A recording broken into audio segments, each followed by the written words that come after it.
Buenas tardes a todas y todos. Mi nombre es Luis Benavides. Soy profesor en el posgrado de la Facultad de Derecho de la Universidad Nacional Autónoma de México. Soy licenciado también por la misma y maestro por la misma universidad, y soy maestro y doctor por el Instituto de Altos Estudios Internacionales de Ginebra, Suiza.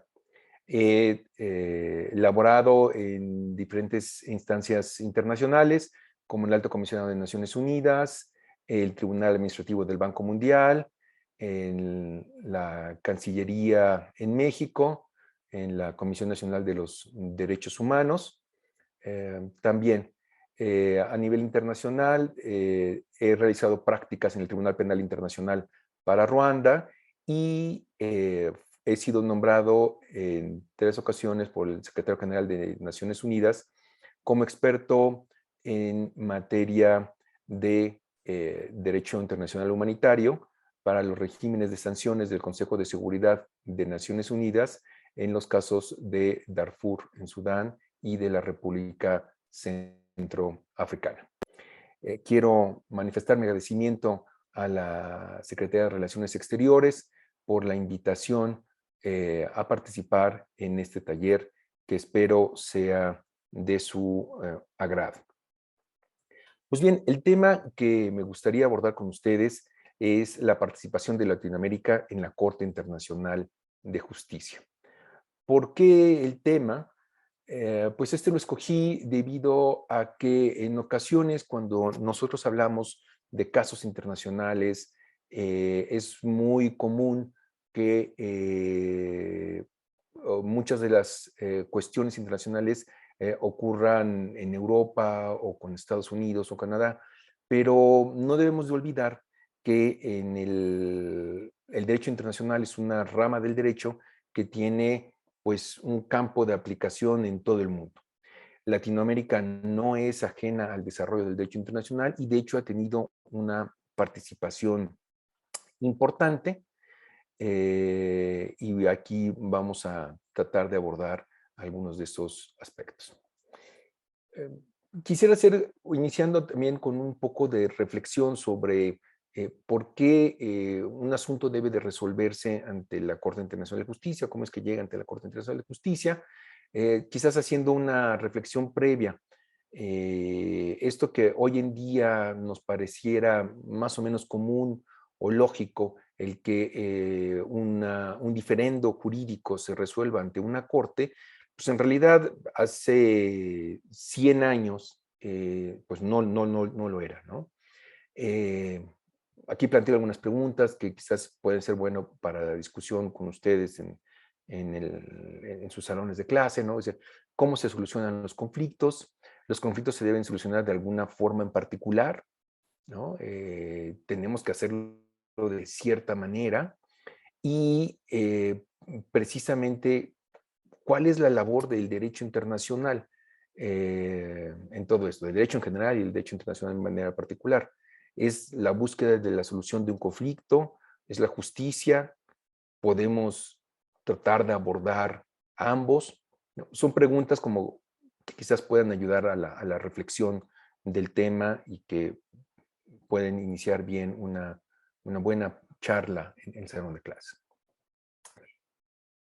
Recordemos que el derecho internacional es un derecho, pues todavía, ¿no?, relativamente nuevo en cuanto a su desarrollo normativo, y es un desarrollo normativo, podríamos decirlo, prácticamente contemporáneo, ¿no? A partir del 1945 para acá es cuando hay una gran explosión de ese desarrollo normativo. Y pues siempre se trataba, muy buena parte de la historia de la humanidad, la solución de los conflictos eh, versaba sobre aspectos de la guerra y la paz, es decir, la dinámica que movía al mundo en gran medida estaba sujeta a estos dos aspectos, estos dos grandes pilares, la guerra y la paz, y a partir de ahí los conflictos en las instituciones que pudieran desarrollarse, y qué es lo que pudiéramos nosotros buscar en vías hacia una institucionalización del derecho. Desde mi punto de vista, hay algunos aspectos interesantes en este desarrollo institucional.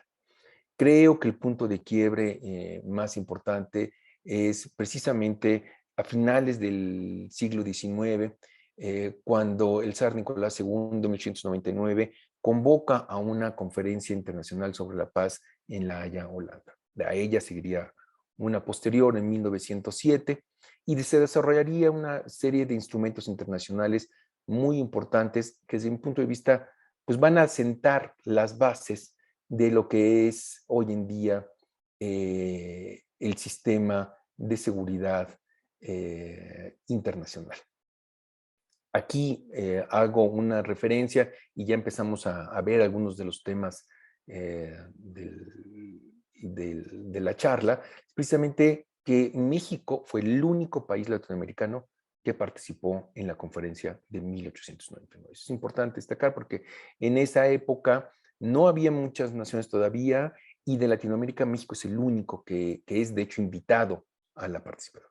En la segunda reunión, en aras de obtener una mayor representación internacional, sí se da la invitación a un número más amplio de estados y llegan a invitarse a más de 17 países latinoamericanos.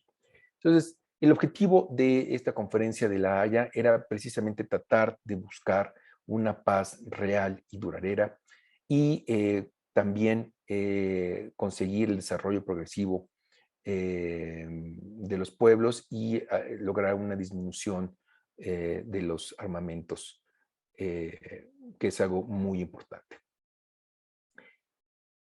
Un aspecto interesante en dicha conferencia, en donde es uno de los productos que se logran, es que se crea una convención sobre la solución pacífica de controversias internacionales. Esta convención establece, entre otras cosas, la creación de una corte permanente de arbitraje. ¿Por qué es importante esto? Si bien ya teníamos nosotros antecedentes con cuestiones de arbitraje internacional, hay algunos casos muy importantes en el siglo XIX, ¿no? Como el caso Alabama y demás, en donde los estados empiezan a acercarse a medios de solución de controversia, en donde la propuesta de solución es dada por un tercero. Recordemos todavía en esta época, la noción de soberanía es una noción prácticamente absoluta. No existe una autoridad más allá de la del Estado y todos los estados son iguales. En esa lógica es muy difícil, o era muy difícil, construir instituciones que pudieran eventualmente imponer sobre un Estado una decisión judicial, si no es que fuese evidentemente bajo eh, o con la voluntad de los estados. La Corte Permanente de Arbitraje, hay que decirlo, no es en sí mismo una instancia jurisdiccional que estuviese pensada como un tribunal como hoy en día los conocemos, sino más bien es una instancia administrativa que brinda una serie de servicios a los estados que se acercan a ella. Hoy en día incluso más allá de estados, hay otros sujetos del derecho internacional que pueden participar y que proporcionan, entre otras cosas, un servicio de arbitraje.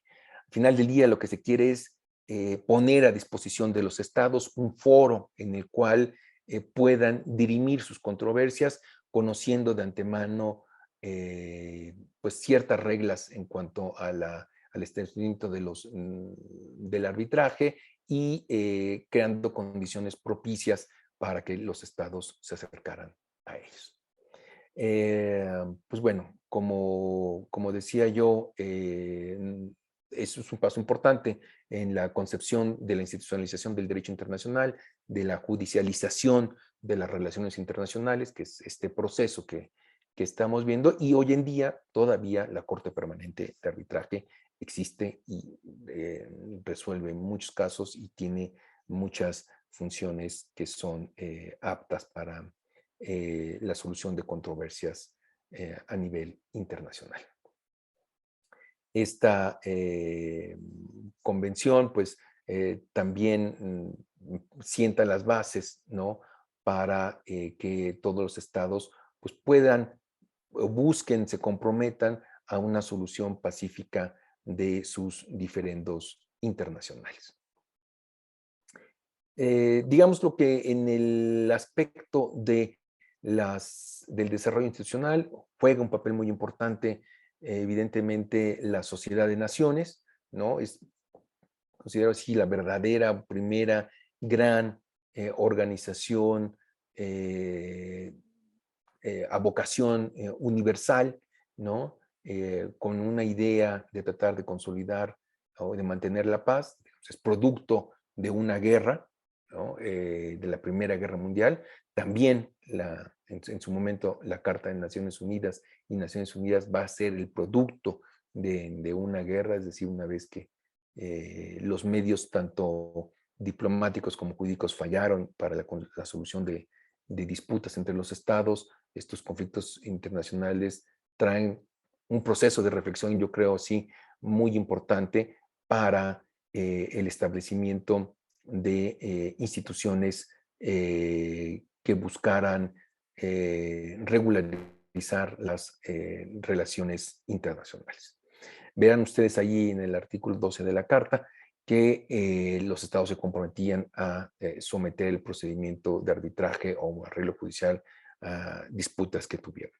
No es algo que lograron mucho por diferentes circunstancias, entre otras, es que no todos los estados importantes participan, hay una gran desconfianza en este modelo que surge, y carecía la Sociedad de Naciones, y yo creo que de un mecanismo efectivo para hacer valer sus decisiones.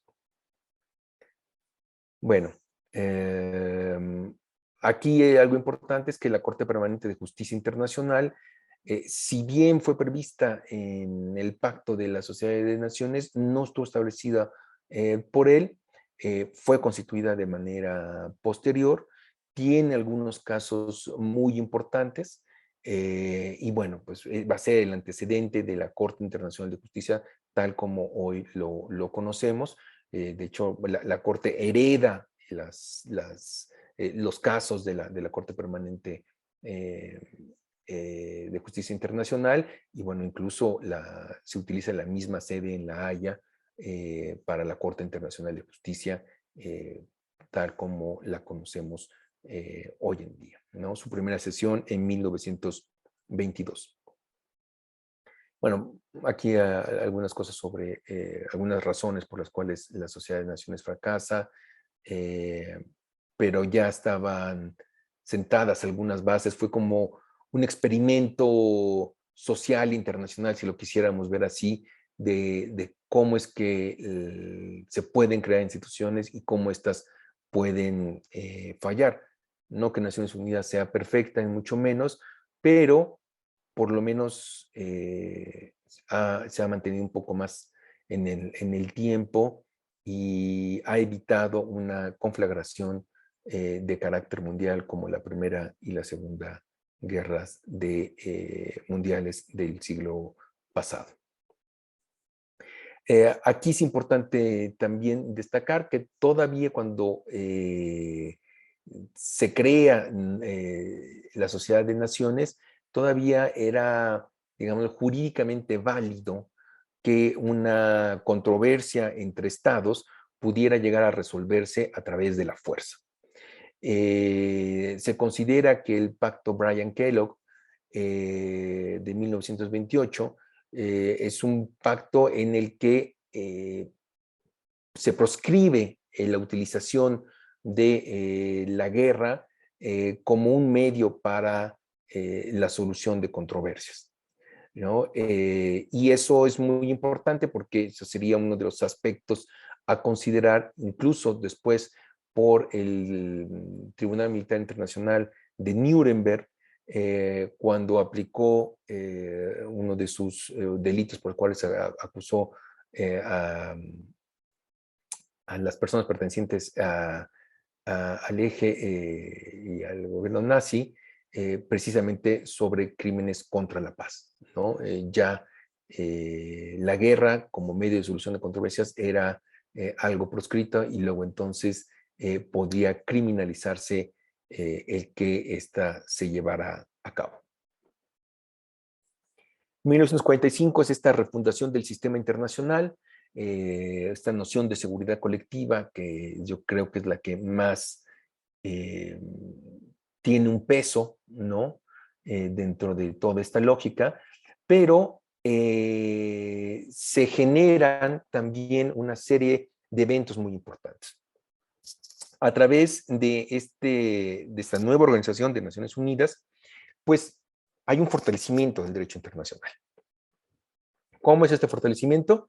Uno, codificación de las normas consuetudinarias en su gran mayoría. Recordemos que el derecho internacional es o era en un momento dado primordialmente un derecho consuetudinario, entonces es necesario la codificación de las normas para dar una certeza jurídica.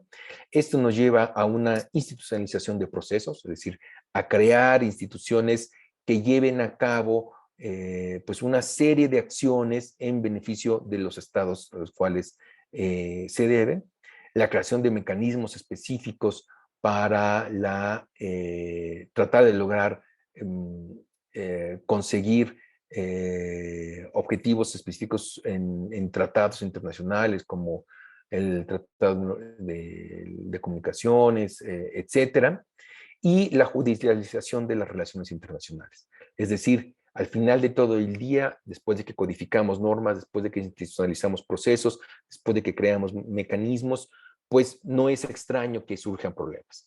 Y ante el surgimiento de problemas debemos darle un cauce institucional, y ese cauce institucional es la judicialización de las relaciones internacionales. La Carta de Naciones Unidas refuerza esta idea de la solución pacífica de las controversias, es decir, ya la guerra como tal no es permitida en las relaciones internacionales, digamos, salvo dos excepciones. Una es que sería en legítima defensa, y la otra es cuando así lo dispone el Consejo de Seguridad, capítulo séptimo, o bien puede darse también el caso en materia regional con una autorización del Consejo de Seguridad o con validación del Consejo de Seguridad, dependiendo de la postura que uno tenga al respecto. El artículo 33 de la Carta, que es muy importante, habla precisamente sobre cómo lograr esta paz y el mantenimiento de la seguridad internacionales, y para ello menciona varios de los mecanismos que se pueden utilizar de solución de controversias, como la negociación, la investigación, la mediación, la conciliación, el arbitraje, el arreglo judicial. Estos últimos dos se consideran mecanismos jurídicos o judiciales, y los primeros mecanismos políticos. Y bueno, hemos visto cómo esta discusión a nivel internacional con la Conferencia de la Haya de la Paz de 1809-1907, con la creación de la Sociedad de Naciones y la proscripción de la guerra como un medio de solución de controversia. En Europa, digamos, ya estamos hablando de la década de los años 20, 30, pero digamos que de manera paralela a esta gran discusión internacional, a nivel regional hay una discusión también muy, muy importante y muy rica, que yo creo que es fundamental reconocer, ¿no? Y esto nos va a también permitir entender por qué es la participación de los estados latinoamericanos en los órganos judiciales internacionales, por qué es que tenemos esos digámoslo, pues facilidad, yo creo, y creo que es algo muy bueno de acudir a resolver estas problemáticas. Y pues bueno, aquí veremos que esta Corte de Justicia Centroamericana es el primer tribunal permanente de justicia internacional en el mundo. Además de ello, es la primera vez que se da un jus standi a particulares para hacer valer sus derechos ante los estados. Lo que se lograría hasta la creación de los tribunales de derechos humanos en Europa y luego en el continente americano. De hecho, los pioneros en esa materia había sido Centroamérica, y eso es muy importante, ¿no? Interesante porque Centroamérica a principios del siglo XX es una zona con muchos conflictos internos, pero Estados Unidos sirve ahí con una función como de broker y crea, lo cual es también interesante en ese momento, digamos, es un impulso de los Estados Unidos, esta Corte de Justicia Centroamericana. Sucede en Costa Rica, por eso es que no nos extraña también que históricamente la Corte Internacional, la Corte Interamericana de Derechos Humanos también tenga su sede en Costa Rica, ¿no? No nada más es a la mitad del continente, pero hay una historia detrás. Y bueno, luego hay una serie de problemas. Desafortunadamente ha tenido un poco de altibajos esta corte, lo que se convirtió en Tribunal Internacional Centroamericano. No ha sido del todo consciente, ¿no? Y yo creo que también eso no ha permitido una mayor difusión y conocimiento de su labor.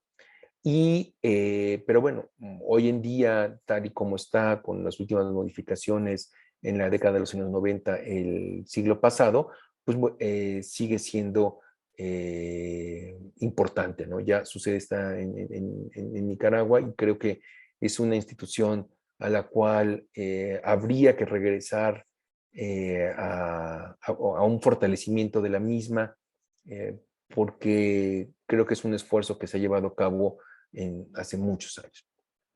Bueno, aquí le voy a pasar ahorita yo algunas decisiones que se encuentran ante la Corte Internacional de Justicia, o que han sido resueltas, mejor dicho, ante la Corte Internacional de Justicia. Lo pongo tal cual en inglés, porque es el idioma, ustedes sabrán, es español, perdón, inglés o francés, los idiomas oficiales de la Corte, y saqué el listado de ahí. Y bueno, nada más para que tengamos una idea de los casos y los países que han participado, ¿no? Eh, Ahí lo podrán ver ustedes. Nicaragua indudablemente es de los que más ha utilizado la Corte, acudido a la Corte Internacional de Justicia, ¿no? Entonces, alrededor de 19 países y bueno, aproximadamente 30 casos. Ustedes a lo mejor verán aquí, parecieran más casos, pero en realidad algunos se repiten, ¿no? Por ejemplo, el de Uruguay también está contemplado con Argentina. Entonces, en realidad estamos hablando de un caso, pero hay dos estados que participan del mismo. ¿Qué son estos casos emblemáticos? Algunos de ellos, porque la verdad es que creo que todos tienen, o hay alguna aportación muy interesante hacia el derecho internacional. Pues bueno, si alguien está interesado en saber sobre asilo y la costumbre internacional regional, pues los casos clásicos son de el derecho de asilo y de la Torre. Muy interesante leer ahí las opiniones disidentes de algunos de los jueces en cuanto a la valoración de la práctica estatal, ¿no? La verdad que sí lo hacen a uno reflexionar en cuanto a si existe o no una práctica regional en materia de asilo, cosa que la Corte en su momento dijo que todavía no existía como costumbre internacional al respecto. Pero bueno, eso tendría que verse a la luz hoy en día del desarrollo del derecho internacional. Delimitaciones territoriales, tanto terrestres como marítimas, eso también es muy importante porque han habido muchos casos al respecto, solamente son algunos. Se ha fortalecido el principio del uti possidetis iuris, es un principio del derecho internacional que, aplicado originalmente en Latinoamérica, por el que las fronteras de los países que tenían al momento de su independencia, es decir, cuando eran bajo la colonia, estas fronteras se conservan y no hay una modificación al momento de ser independientes. Este mismo principio luego sería aplicado por la Corte Internacional de Justicia en África, por ejemplo, en el caso entre Burkina Faso y Mali, para decir ese principio tiene un alcance ya, digámoslo así, de carácter universal. El principio sobre nacionalidad efectiva, también importante, en el caso Nottebohm de Liechtenstein contra Guatemala, ¿no? Un poco es saber de dónde se es nacional y si se es nacional, qué estado tendría esta protección para acudir ante una corte o presentar una reclamación, y bueno, entre otros aspectos que es muy interesante. Indudablemente el caso de México contra Estados Unidos, el caso Avena y otros, es un caso que yo creo que también es una gran contribución al derecho internacional, si bien versa principalmente sobre una notificación consular, el incumplimiento de las obligaciones del Estado, en este caso de Estados Unidos, respecto a esa obligación de la Convención sobre Relaciones Consulares. Al final del día también es considerado, yo creo, como parte de esta noción de un debido proceso, el cual va implícito en dicha notificación consular.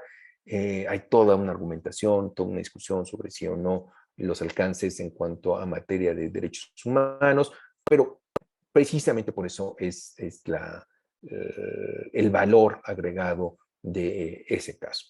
En medio ambiente tenemos varios casos también, ahí lo podrán ver, es un poco las obligaciones de los estados en cuanto al cumplimiento de no nada más de tratados firmados entre los estados partes, pero también de estándares internacionales en materia de protección ambiental.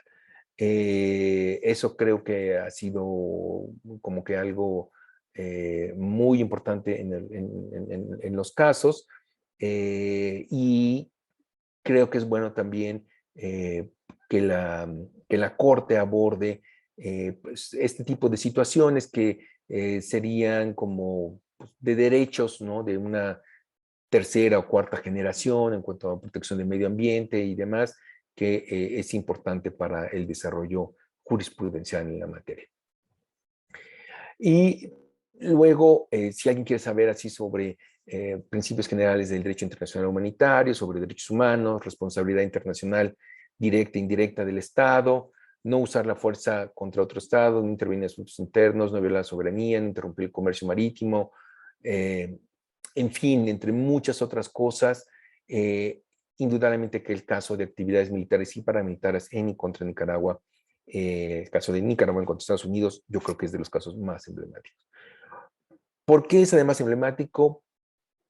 Porque era verdaderamente la lucha de David contra Goliat.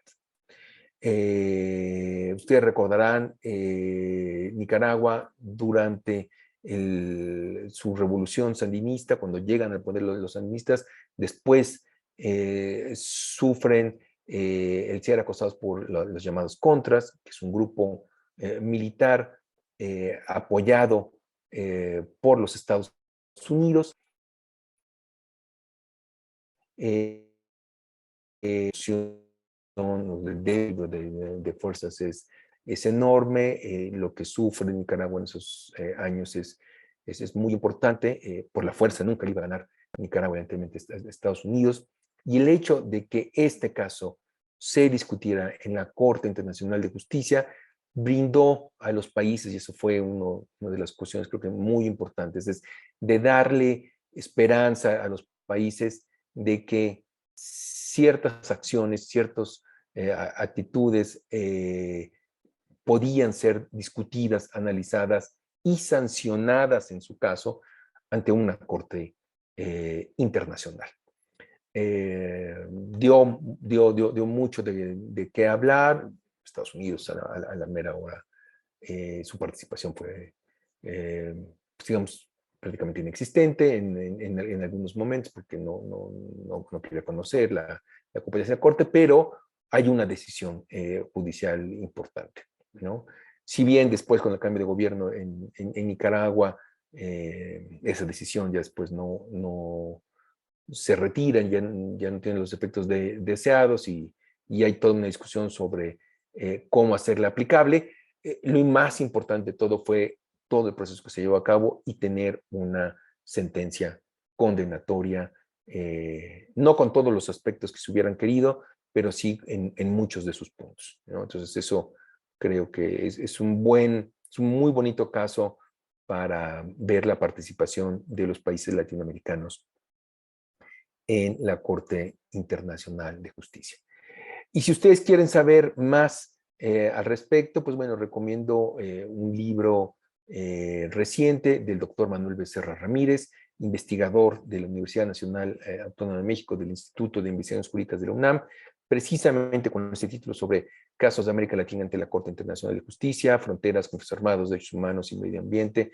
Es un gran libro que puede introducir pues al estudiantado como al profesorado en una materia que es muy apasionante, que es el derecho internacional. Agradezco a todas y todos su atención y reitero nuevamente mi agradecimiento a la Cancillería mexicana por la invitación a este taller tan importante. Hasta luego. 2022, año de Ricardo Flores Magón, precursor de la Revolución Mexicana. Gobierno de México.